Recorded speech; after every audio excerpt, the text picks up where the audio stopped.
तो आइए first video start करते हैं 12th मैथ्स बोर्ड एग्जाम के लिए इनवर्स ट्रिग्नोमेट्रिक फंक्शन से। और फर्स्ट यूनिट की बात कर रहे हैं तो 1 मार्क्स वाले क्वेश्चन अब स्टार्ट करते हैं।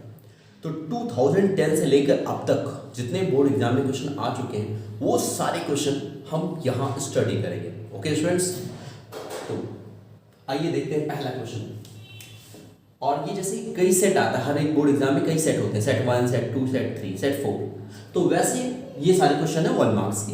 तो क्या लिखा था बोर्ड एग्जाम में, what is the principal value of this. अब देखो मैंने चार, first, second, third, fourth 4 part लिख दिए। तो चारों पार्ट क्या एक ही बार आया था? नहीं।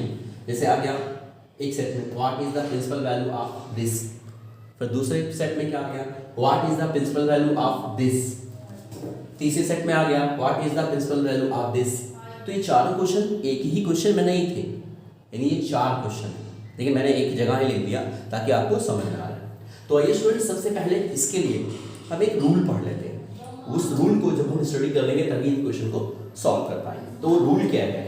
वो कहता है कि अगर कभी भी साइन इनवर्स कोई निगेटिव एंगल है इनवर्स के लिए तो यहाँ माइनस को बाहर करो, साइन इनवर्स एक्स लिख दिया जाता है। मतलब ये निगेटिव बाहर करो, सीधा पॉजिटिव। ऐसे से साइन का रेसिप्रोकल क्या होता है? कॉसेक। कॉसेक के लिए भी यही रूल है, इनवर्स के लिए माइनस को बाहर कर देता है और कॉसेक इनवर्स एक्स लिख दिया जाता है। सेम ही टेन के लिए भी है, टेन इनवर्स एक्स माइनस के साथ अगर लिखा है तो यहाँ लिख देता है माइनस टेन इनवर्स एक्स।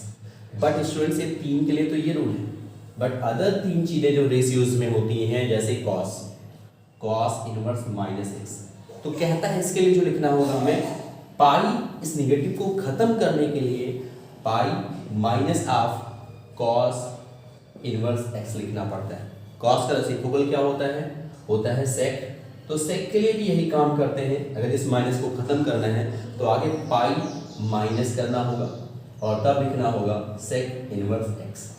ऐसे ही कॉट के लिए भी यही रूल है, माइनस एक्स, अगर इस माइनस को खत्म करना है तो आप लिखते हैं pi minus cot inverse x. क्या ये बातें समझ में आ गई?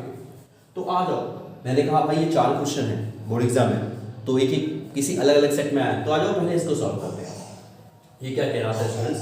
पहला क्वेश्चन मैं ले रहा हूँ सॉल्यूशन के लिए।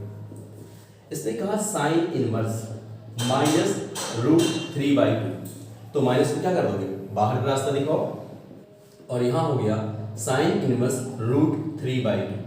अब आप दिमाग में ये सोचेंगे जो टेबल होता है रूट 3/2 साइन की कब वैल्यू होती है? 60 डिग्री। तो 60 डिग्री को क्या लिखते हो? अब यहाँ 60 डिग्री भी लिख सकते हो, क्या लिखते हो? पाई/6, सॉरी पाई/3 लिखते हो आप। तो आंसर क्या हो गया? साइन साइन कैंसिल हो गया, आंसर आ गया -पाई/3।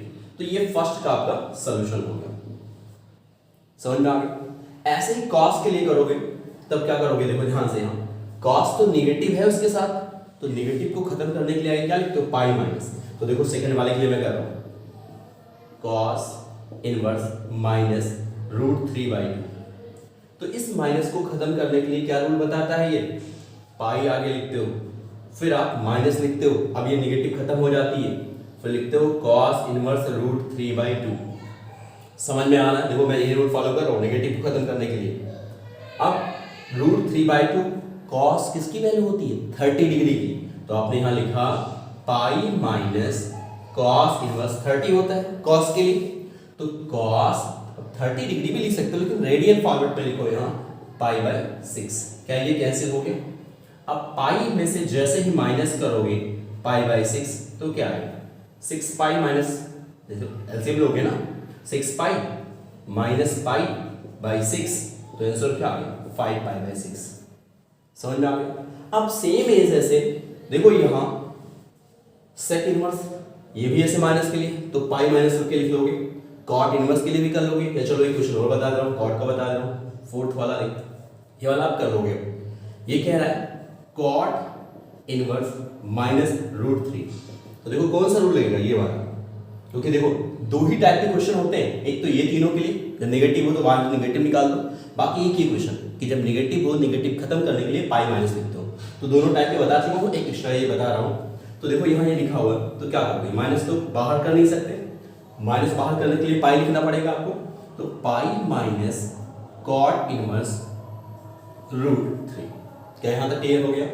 अब स्टूडेंट्स आप ये दिमाग में रखोगे कि √3 कब होता है, तो √3 जो होता है आपका पाई माइनस कॉट इनवर्स कितने डिग्री, 30 डिग्री पर होता है, तो कॉट पाई बाई 6। तो ये कैंसिल हो गया, इसको सॉल्व कर लो, पाई माइनस पाई बाई 6, फिर ये क्या आ गया 5 पाई बाई 6। क्या ये समझ में आया? तो ये 2010 में आए हुए ऑब्जेक्टिव क्वेश्चन है 1 मार्क्स वाले। और भी बहुत सारे क्वेश्चन हैं, तो नेक्स्ट वीडियो में, क्योंकि मुझे 2010 से लेकर अब तक जितने भी बोर्ड एग्जाम में आए हैं वो सारे क्वेश्चनों को स्टडी करना है। Clear students? Okay students, video कैसा लगा कमेंट करना मत भूलिएगा। Thank you students.